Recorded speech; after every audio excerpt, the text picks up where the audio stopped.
С помощта на зъбите отхапваме храната и я дъвчем до получаване на каша. Слюнката подпомага смилането и прави храната по-лесна за гълтане.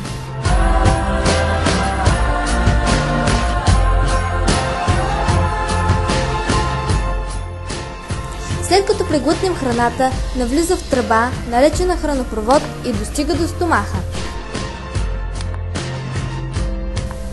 Храната престоява в стомаха от 2 до 6 часа, в зависимост от вида й.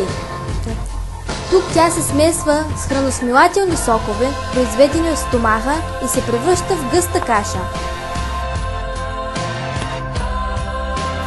От стомаха храната преминава в тънкото черво, където храносмилането продължава.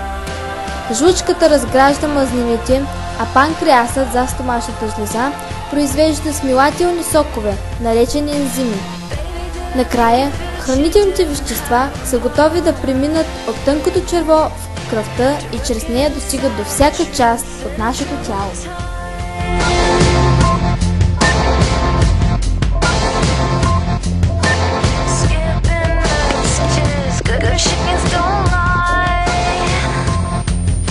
Част от храната не се усвоява като енергия и навлиза в дебелото черво.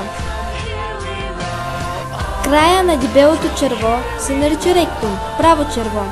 Там се натрупват изпражненията, след което през ануса се изхвърлят извън тялото.